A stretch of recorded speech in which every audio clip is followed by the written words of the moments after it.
किसकी चिट्ठी है? सत्या की। कह रही है पटना में कुछ और दिन रुकेगी। क्यों, सब ठीक है ना? कोई मेम साहब आ रही है। मेम साहब? हाँ, ऊंची एड़ियों की आवाज।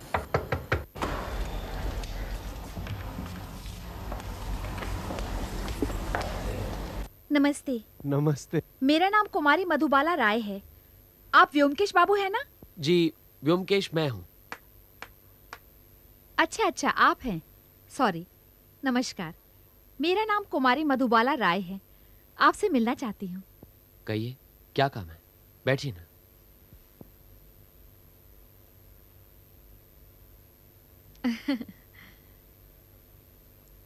मैं पटना मेडिकल कॉलेज के अस्पताल में नर्स थी। रिटायर्ड होकर अब मैं यही कलकत्ता में रहती हूँ। किसी ने आपका नाम और पता दिया, इसलिए आपसे मिलने आई हूँ। कहिए, मैं क्या कर सकता हूँ आपके लिए? हम बहुत गरीब हैं व्योमकेश बाबू। हमारे पास जो थोड़ा बहुत था। देखिए, पैसों की बात बाद में करेंगे, पहले आप काम तो बताइए। मेरे लड़के की जान खतरे में है व्योमकेश बाबू, आप उसे बचाइए। आपका लड़का? लेकिन आपने तो अपना नाम कुमारी मधुबाला बताया ना? मेरा लड़का मतलब मैंने उसे पाल पोस कर बड़ा किया है। अनादि बाबू ने उसे गोद ले लिया है।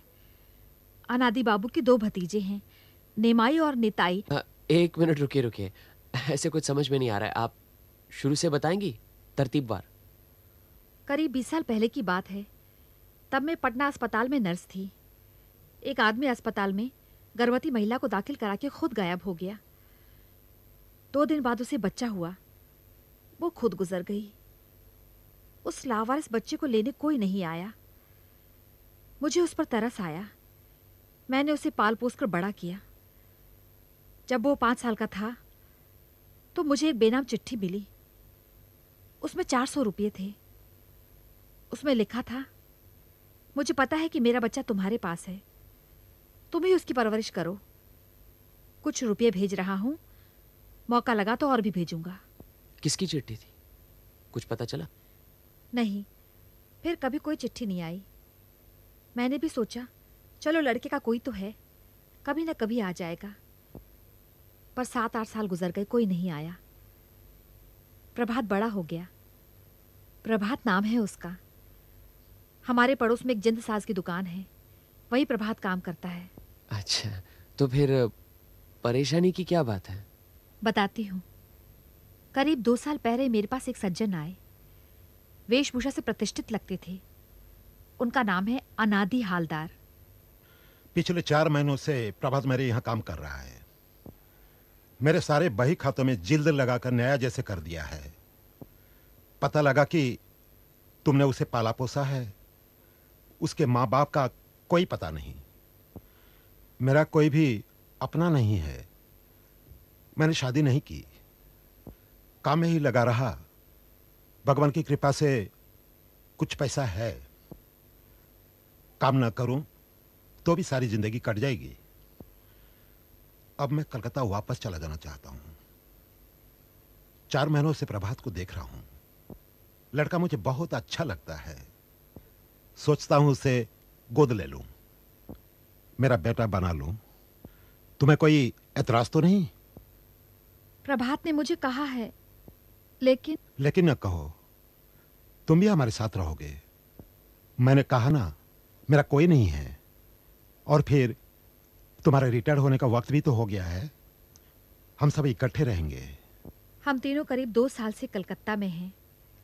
अनादि बाबू ने प्रभात को किताब की दुकान खरीद कर दी है। अनादि बाबू का एक बड़ा भाई था जो करीब 10 साल पहले गुजर चुका है। उसके 2 बेटे हैं, निमाई और निताई। दोनों बहुत पहुंचे हुए बदमाश हैं, आस्तीन के सांप। अनादि बाबू का अपने बड़े भाई से कोई संबंध नहीं था, लेकिन अपने चाचा के कलकत्ता आते ही दोनों यहां आ टपके। और ये दोनों भाई अपने चाचा की संपत्ति को हड़पने के लालच में प्रभात के दुश्मन बन बैठे हैं। उसे रास्ते से हटाना चाहते हैं। बिल्कुल ठीक। आप जानते हैं निमाई निताई को? कभी देखा तो नहीं, लेकिन मिस मधुबाला राय, इसमें मैं क्या कर सकता हूं? अगर निमाई और नेताई प्रभात को नुकसान पहुंचाना चाहते हैं तो आप पुलिस में रिपोर्ट कीजिए। हम 24 घंटे डंडा लेकर उनके पहरेदार तो नहीं बन सकते। आप ही कोई रास्ता निकालिए ना व्योमकेश बाबू। प्रभात के अलावा मेरा कोई नहीं है। मैं अकेली औरत इस उम्र में।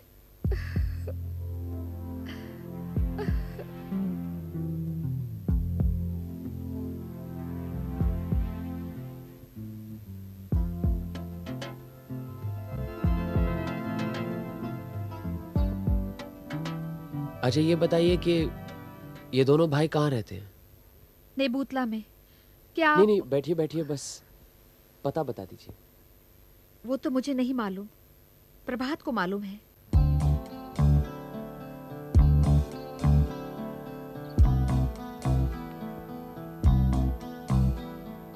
आप ही जीवन प्रभात के मालिक प्रभात कुमार राय हैं? जी, मेरा नाम प्रभात हालदार है। हाँ हाँ वही। अनादि बाबू ने आप ही को गोद लिया है ना? जी। आप? मेरा नाम ब्योमकेश बख्शी है। ओह, ब्योमकेश बख्शी। फिर तो आप जरूर अजित बाबू हैं। आपकी किताबें भी हैं हमारी दुकान में, वो देखिए। क्या चाहिए आपको? हमारे पास बहुत पुरानी पुरानी किताबें हैं। नहीं नहीं, फिलहाल तो हमें सिर्फ निमाई नेताय का पता चाहिए। क्या चाहिए? अनादि बाबू का मकान यही है? नहीं। अनादि हलदार यहाँ नहीं रहते? नहीं। शायद गलत पता मिला है। यहाँ उनके कोई रिश्तेदार, मेरा मतलब आप दोनों। आपको क्या चाहिए? आप जा सकते हैं। अगर आप उनके रिश्तेदार हैं तो क्या आप उनका पता बता सकते हैं? नहीं।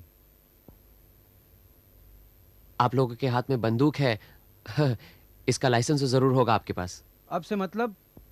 नहीं, यूं ही। चलो।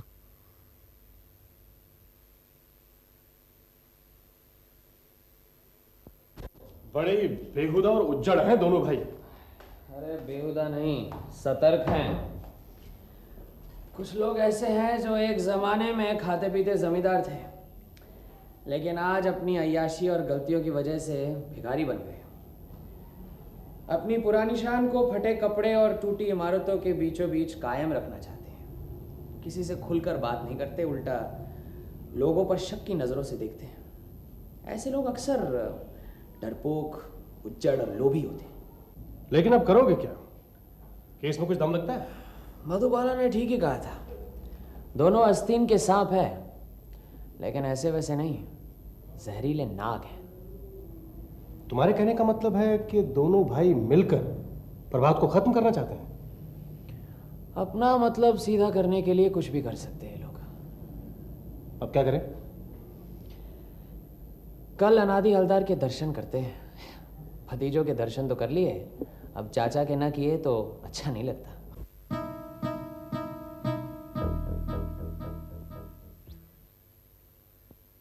नमस्कार। नमस्कार। ये अजीत कुमार है, ईस्ट बंगाल से आए हैं।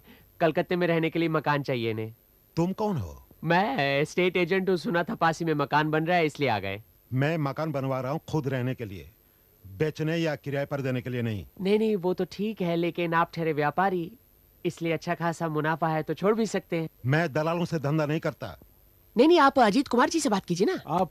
मुझे किसी से बात नहीं करनी है, कुछ नहीं बेचना है। जाओ यहाँ से। ए नपा, हटा इन्हें। नहीं, हम चले चले जाएंगे, जाएंगे, चले चले जाते हैं। हाँ।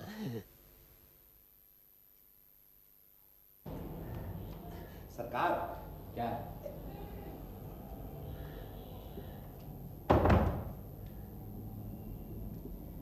सरकार एक बंदूक है, चाहिए? 2 नाली है, रख लीजिए, कभी काम आएगी। बंदूक? अरे बंदूक का मैं क्या करूंगा, मुझे तो चलानी भी नहीं आती। अच्छा, तुम तो वहीं कहीं रहते हो ना, ये 2 नंबर बहु बाजार स्ट्रीट के अनादि हलदार को पहचानते हो? अच्छी तरह पहचानता हूँ। क्यों, उनसे भी चंदा वंदा लेते हो? अरे नहीं साहब, हाँ। 1 नंबर का कंजूस है, बस वही अब कुछ नहीं देता। पहले देता था, लेकिन अब उसे कुछ हो गया तो मैं नहीं जानता। लेकिन साहब, आप कैसे उसे पहचानते हैं? रहने दो बस यूं ही। ये लो। बंदूक लाके दूं? कोई बंदूक बंदूक नहीं चाहिए मुझे। चलो नमस्कार। नमस्कार।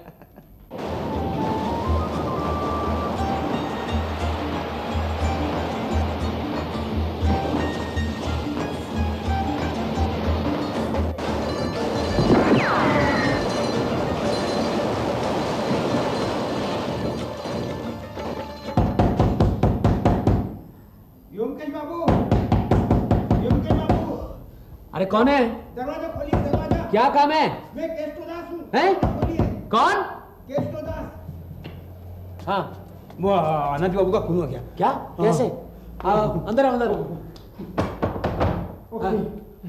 किसी ने गोली मार दी। मैं सच कहता हूँ, मुझे कुछ नहीं मालूम, मैं घर पर नहीं था।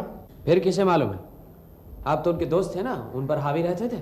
मैं उनके बचपन का साथी हूँ। मेरी हालत खराब थी, इसलिए मैं वो उनके घर पर रहता था।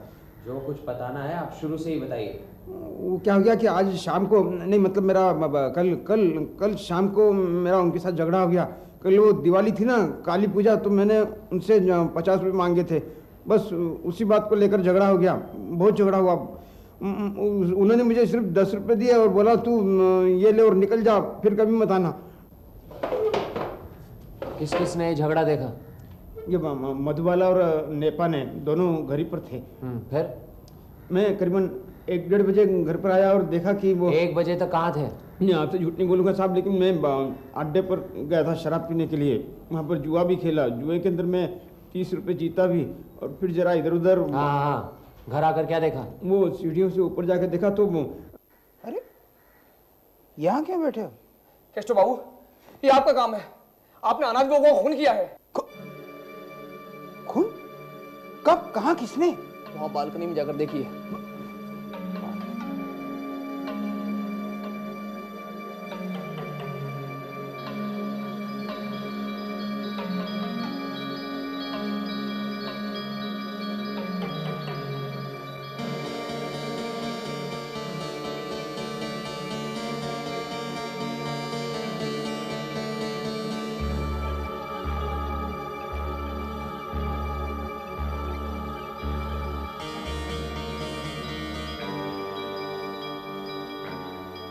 क्यों चुप क्यों हो गए?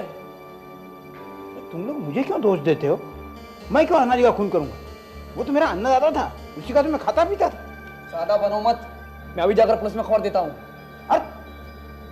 मैं डर गया क्योंकि पुलिस तो मुझे ही पकड़ेगी ना। वो लोग गवाही देंगे। मेरा अनादि के साथ झगड़ा हुआ था, फिर मैं भागा वहाँ से। क्या करूँ, कुछ समझ में नहीं आ रहा था। बाद में आपका ख्याल आया तो आपके पास चला आया। आप ही मुझे बचा सकते हो अंकुश बाबू। आपको यहाँ का पता कैसे मिला? वो उस दिन आप हमारे यहाँ पर आए थे ना, तो आप दोनों को देख करके मुझे शक हुआ। मैंने कहा आप कौन है? फिर जब आप वापस आने के लिए निकले तो मैंने आपका पीछा किया। नीचे लॉजिंग हाउस में आपका परिचय मिला।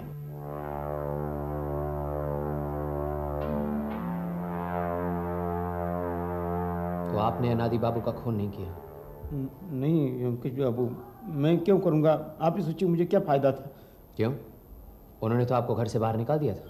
वो तो यूं ही कहा करते थे गुस्से में, निकल जा निकल जा। असल में उनकी हिम्मत नहीं थी मुझे निकालने की। अच्छा, हिम्मत नहीं थी?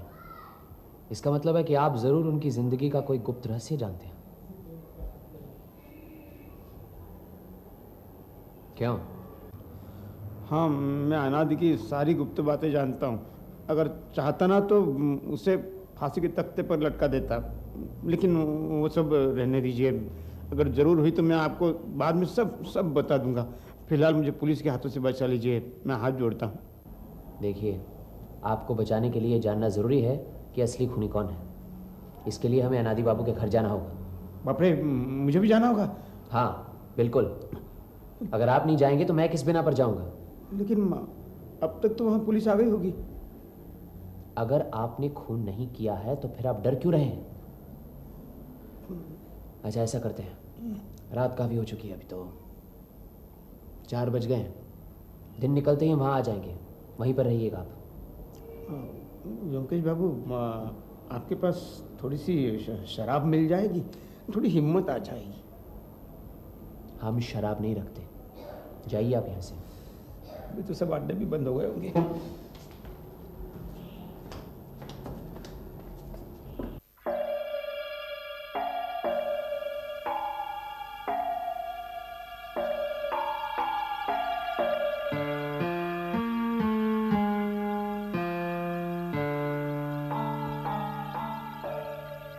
पुलिस आई नहीं अभी तक? मुझे यहाँ केष्टू बाबू लेकर आए। आप समझती कि इन्होंने खून किया है? मैं इनकी तरफ से खून की छानबीन करना चाहता हूँ। किसी को कोई इतराज तो नहीं?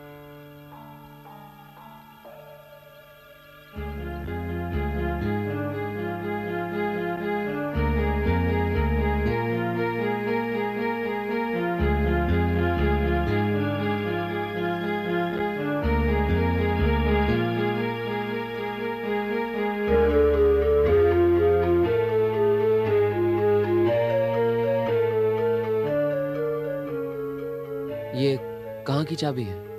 अनादि बाबू के कमरे में लोहे की एक अलमारी है, उसी की चाबी है। अलमारी में क्या रुपए पैसे थे? क्या पता। अनादि बाबू किसी को अलमारी में हाथ तक नहीं लगाने देते थे।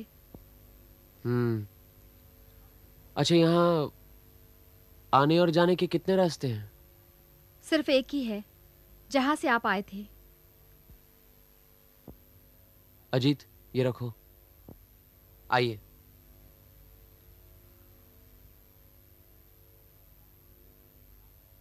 प्रभात बाबू, आप बताइए कि रात को आप घर से कितने बजे निकले थे? मैं और माँ निकले तो करीब 8:30 बजे। सिनेमा देखने गए थे। तो जब आप घर से निकले तो यहाँ घर में कौन कौन था? सिर्फ अनादि बाबू थे और नृपेन बाबू तो 8 बजे चले गए थे। नृपेन बाबू कौन है? अनादि बाबू के सेक्रेटरी। अच्छा, कितने दिनों से काम कर रहे हैं? करीब 4 साल से। 4 साल से? इतनी देर टिक पाए? अच्छा, आप बताइए कि अनादि बाबू का कोई दुश्मन था, इसके बारे में कुछ जानते हैं आप? किस किस का नाम बताऊं? जिससे भी उनकी जान पहचान थी, सभी से झगड़ा मोल ले लेते थे। झगड़ा मोल लेना उनकी आदत बन गई थी। तो घर में सबसे झगड़ा करते थे? सभी को उल्टी सीधी सुनाते थे। हम उनके अधीन हैं, इसलिए चुपचाप सह लेते थे। सिर्फ केष्टो बाबू ही कभी कभी।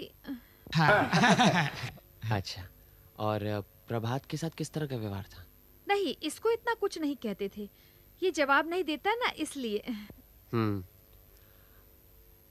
अच्छा, नृपेन बाबू घर से कब गए थे? करीब 8 बजे के बाद। तो रात को वापस कब लौटे? तकरीबन 1 बजे। कहाँ के रहने वाले हैं? खजूरहाट 24 परगना। खजूरहाट? ये तो रमेश मलिक की जगह है, वहीं से तो है ये। खैर, जाने दीजिए। मुझे लगता है अनादि बाबू का खून हुआ है जब कोई घर पर नहीं था। वो रात को बालकनी में खड़े आतिशबाजी देख रहे होंगे, किसी ने बाहर से उन्हें गोली मार दी। प्रभात बाबू, आपने कहा कि आप अपनी माँ के साथ सिनेमा देखने गए थे। जी, लेकिन मैंने सिनेमा नहीं देखा था। माँ को सिनेमा हॉल में बैठाकर मैं सीधे अपनी दुकान चला आया था। 8:30 बजे रात को आप अपनी दुकान पर गए थे? जी, दिवाली की रात थी। दुकान को रोशनी से सजाया था। फिर करीब 11:45 बजे दुकान बंद करके मैं सिनेमा हॉल गया और वहाँ से माँ को लेकर सीधा अपने घर आ गया। इसका मतलब है करीब रात 9 से लेकर 11:45 तक आप दुकान में ही थे? जी। वहाँ कोई और था आपके साथ? जी, दरबान था, पहरा दे रहा था सामने। तो इतनी रात गए आप दुकान में इतनी देर क्या कर रहे थे? कुछ नहीं, जिल्द बना रहा था। ठीक है, अनादि बाबू की अलमारी देख लेते हैं। चलो। सबको जाने की जरूरत नहीं, आप यहीं रहेगा, पुलिस भी आ सकती है। मधुबाला देवी, अगर चाय का इंतजाम हो तो बड़ी मेहरबानी होगी। जी। केष्टो बाबू, आइए, आप मेरे साथ आइए। हाँ, चलिए, आइए। आई बस ये।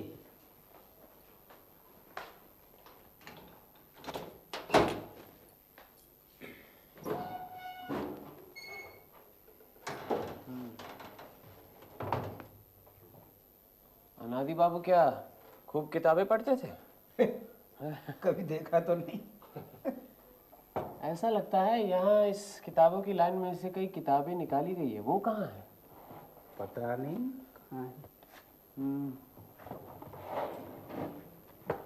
ये क्या है? कहीं आते जाते थे अनादि बाबू? कोई खास नहीं, कभी वकील के यहाँ गए, कभी बैंक में चले गए, बस। ये देखो।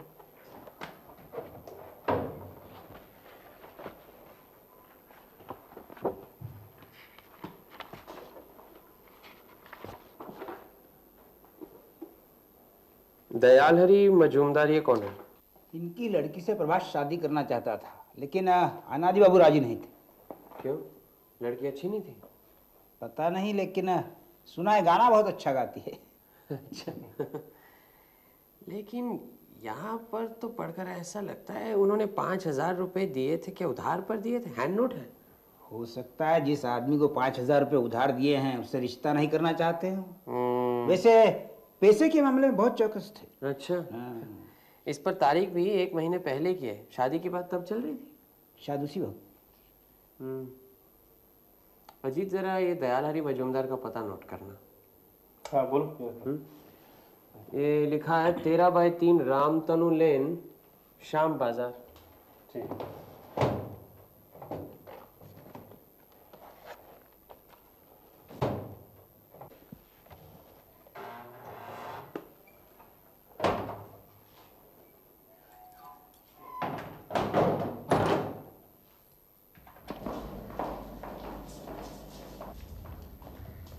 क्या चाहिए?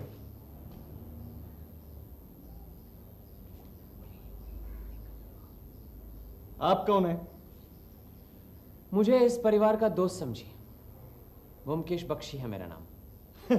अच्छा, डिटेक्टिव? जी नहीं, सत्यान्वेषी। हमें खबर मिली है कि अनादि हवलदार की मृत्यु हो गई है। ये दोनों भाई अनादि बाबू के बड़े भाई के बेटे हैं। उनके उत्तराधिकारी हैं। अपने चचा के जायदाद पर कब्जा करने के लिए यहाँ आए। आप इन परिवार के लोगों को सबको कह दीजिए फौरन ये मकान खाली कर दे। मकान खाली कर दे? लेकिन आप कौन है ये तो पता चले। मैं इनका वकील हूँ, कामिनीकांत मुस्तफी। वकील? तो वकील बाबू, आपको मालूम होना चाहिए कि अनादि हवलदार के उत्तराधिकारी ये 2 भतीजे नहीं हैं। उन्होंने संतान गोद ली है। वाह, आप जब इस परिवार के दोस्त हैं तो आपको भी ये मालूम होना चाहिए कि अनादि बाबू ने कोई भी संतान गोद नहीं ली है। गोद लेना सिर्फ जुबानी नहीं चलता, बाकायदा कोर्ट में रजिस्ट्री करनी पड़ती है, कानूनी कार्रवाई करनी पड़ती है। ऐसी कोई भी बात अनादि बाबू ने नहीं की है। आप जिस परिवार के दोस्त हैं उन्हें कह दीजिएगा जिन कपड़ों में है उन्हीं कपड़ों को लेकर तुरंत ये घर छोड़कर चले जाएं। एक कानी कौड़ी भी साथ में नहीं ले जा सकते। यहां पर जो भी कुछ है वो मेरी मुवक्किल की संपत्ति है। ये बात है। सोचा होगा धमकी देकर अनादि बाबू की जायदाद हड़प लेंगे, लेकिन जायदाद हथियाना इतना आसान काम नहीं है वकील बाबू। गोद ली हुई संतान अगर गैर कानूनी है तो कानूनन साबित करना होगा, सक्सेशन सर्टिफिकेट लेना होगा, तब कहीं जाकर कब्जा मिलता है, समझे? अगर आपने इसी वक्त घर नहीं छोड़ा तो हम पुलिस बुलाएंगे। पुलिस को बुलाने की जरूरत नहीं है, पुलिस खुद ही आ रही है। आप ये बताइए कि अनादि हवलदार गुजर गए हैं, ये आपको इतनी जल्दी कैसे पता चला? अब तक तो 2 घंटे भी नहीं हुए। 2 घंटा? चाचा जी मरे तो रात को 11। हाँ, रात को 11 बजे। ये आपको कैसे पता लगा? आप क्या वहीं मौजूद थे, हाथ में बंदूक लिए? तुम दोनों चुप रहोगे? हाँ, जो कुछ कहना है मैं कहूंगा। तो आप घर नहीं छोड़ेंगे, ठीक है? मैं अदालत से ही फैसला करवाऊंगा। चलो।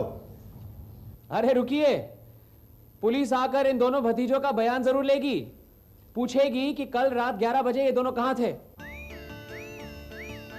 अरे अरे रुको।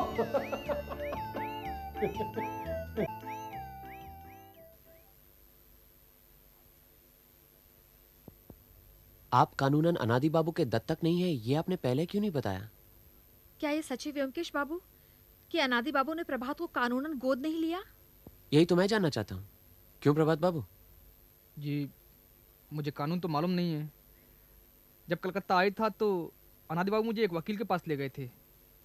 वहीं मुझे पता चला कि गोद लेने के लिए रजिस्ट्री करनी पड़ती है, लेकिन बाद में कुछ हुआ ही नहीं।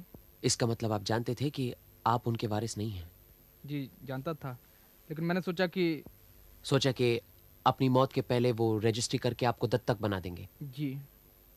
मतलब प्रभात को कुछ नहीं मिलेगा? सब निमाई निताई ले जाएंगे? माँ तुम परेशान क्यों हो रही हो? हमारी दुकान तो है, उसी से गुजारा हो जाएगा। शुक्र है उनकी मौत के लिए कोई तो रोया। चलो आओ यहाँ।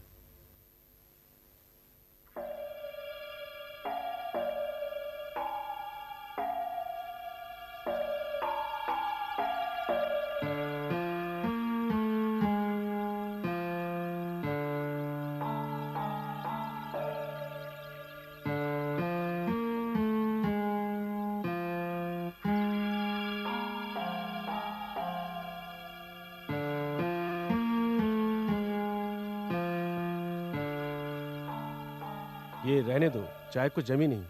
अच्छा ठीक है, चलो चलो कि बैठकर चाय पीते हैं। ठीक है, चलते हैं। एक काम करते हैं, पहले इस मकान के चारों तरफ की गलियां घूम लेते हैं। अरे गलियों में क्या देखोगे तुम? चलो चलो।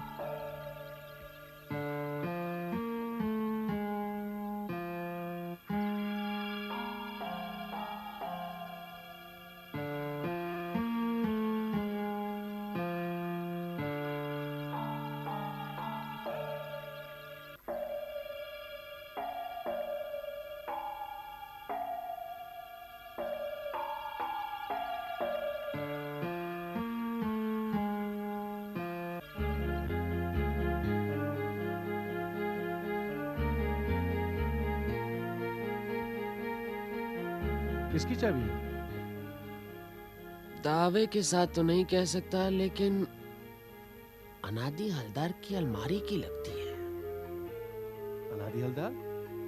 उसकी चाबी तो तुम अभी थोड़ी देर पहले उसकी कमर में खोस के आए हो। दूसरी भी तो हो सकती है। दूसरी? लेकिन यहाँ कैसे आ गई? वो देखो, उस खिड़की से। चलो। माफ कीजिए, आप ही इस होटल के मालिक हैं? जी हाँ, आइए बैठिए।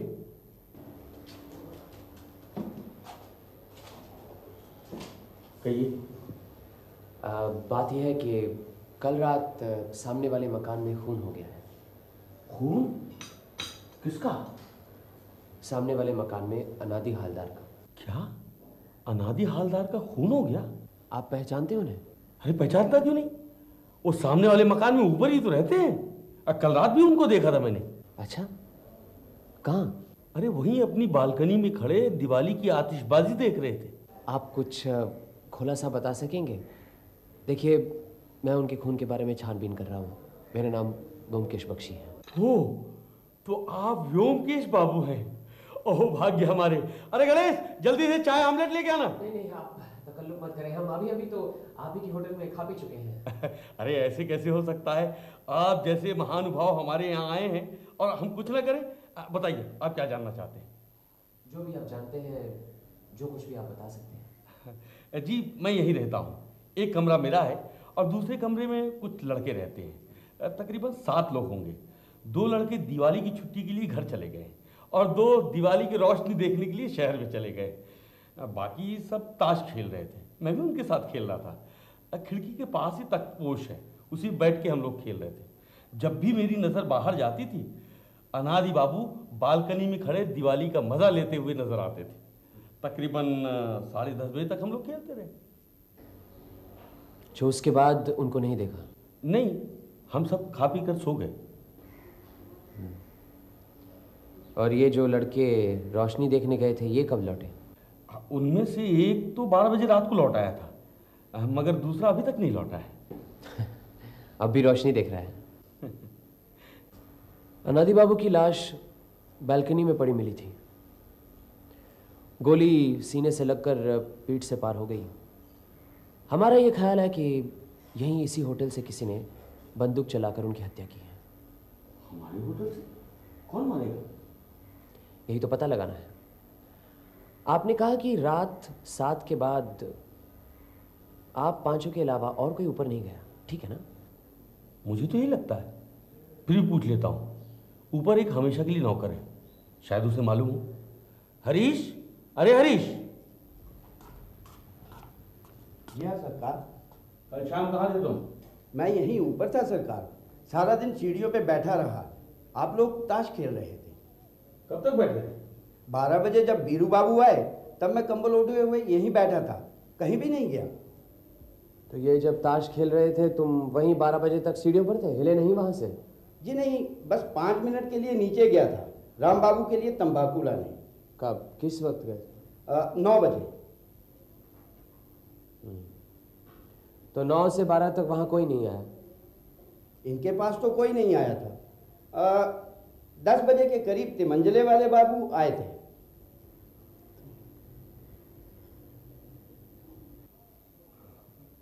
अरे हाँ, तिमंजले में एक किराएदार रहता है, वहाँ एक छोटा सा कमरा है। वो वहाँ रहता नहीं, खाना भी नहीं खाता है, बस सुबह शाम चक्कर लगा जाता है। क्या नाम है उसका? नाम नित्यानंद घोषाल।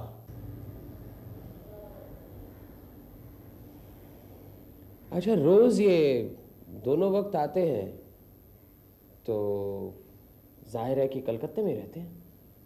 कितने दिनों से हैं यहाँ पर? करीबन 6 महीने से। वक्त पर किराया दे देते हैं, कोई खिटपिट नहीं। दिखने में कैसे? गोल बटोल ठिगने से। नित्यानंद बाबू जो 10 बजे आए तो क्या तुमसे कोई बात नहीं हुई? जी नहीं, वो बातचीत करते ही नहीं, बैग लेकर सीधा तिमंजले चले जाते हैं। बैग? जी हाँ, वो जब भी यहाँ आते हैं उनके हाथ में एक चमड़े का बैग रहता है। कितना बड़ा बैग है? लंबा सा, तमाशे वाले जैसे बांसुरी बैग में रखते हैं ना, ठीक वैसा ही। अच्छा, क्लैरिनेट रखने का बैग उसी तरह का होगा। तो ये क्या अपने कमरे में बाजा बजाते थे कोई? बजाते हुए तो मैंने उन्हें कभी नहीं सुना। तो वापस फिर ये कितने बजे गए? 1 घंटे के बाद, बहुत जल्दी में थे, दनदनाते हुए उतरे और चले गए। ठीक है, जाओ, आप जाओ। जी। क्या हम ऊपर के कमरे देख सकते हैं? जी हाँ, नहीं, पर उससे पहले चाय नाश्ता हो जाए। नहीं, पहले कमरे देख लेते हैं, बाद में फुर्सत से। अच्छा, चलिए। आइए आइए आइए आइए। इस कमरे में मैं रहता हूँ। अकेले? जी नहीं, बीवी बच्चों को गांव भेज दिया है। आजकल यहाँ की जो हालत है। अच्छा किया। और ये बड़ा हॉल है, यहाँ 7 जने रहते हैं। देखेंगे आप? नहीं, समझ लीजिए देख लिया। चलिए ऊपर चलते। छत पे आइए। आइए।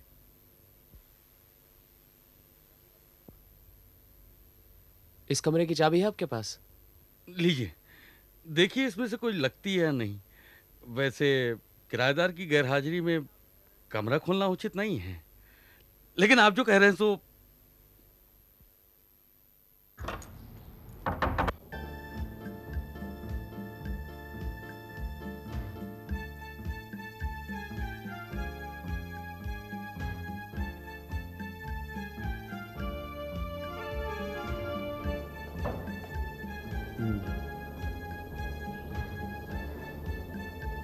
रात को करीब 11 बजे रास्ते पर पटाखे फोड़े जा रहे हैं। चारों तरफ बम फटने की आवाज आ रही है। अनादि बाबू अपनी बालकनी में खड़े नजारा देख रहे हैं। तो उस वक्त इस खिड़की से गोली मारना मुश्किल काम है। गोली की आवाज तो पटाखों की आवाज में खो जाएगी। लेकिन होटल में इतने लोगों के बीच बंदूक लाएगा तो पकड़ा नहीं जाएगा। आपके किराएदार तो लंबे लंबे बैग लेकर आते हैं ना, तो उसमें इस तरह का अस्त्र छुपाना तो कोई मुश्किल काम नहीं। चलिए।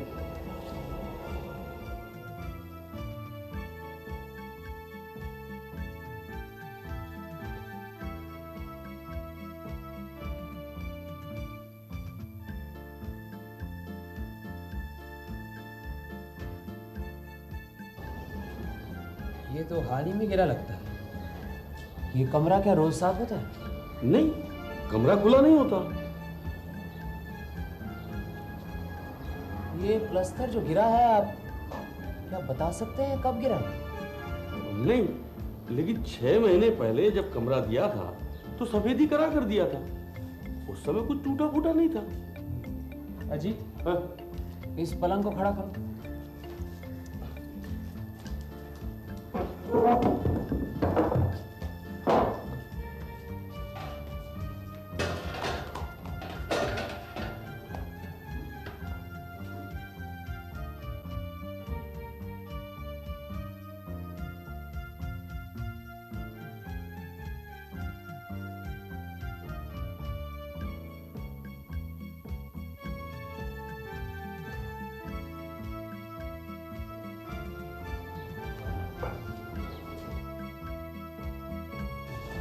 ये यहाँ पर कहाँ से आई? और आई तो फिर कब आई? यहाँ इस कमरे में क्या किसी ने बंदूक चलाई थी? ये जो खिड़की है क्या ये हमेशा खुली रहती है? नहीं, खुली तो नहीं रहती, लेकिन कब्जा खराब हो गया, मरम्मत करवानी। अनादि बाबू अगर अपनी बैल्कनी से खिड़की की तरफ गोली चलाएं तो यहाँ दीवार पर आ सकती है, या फिर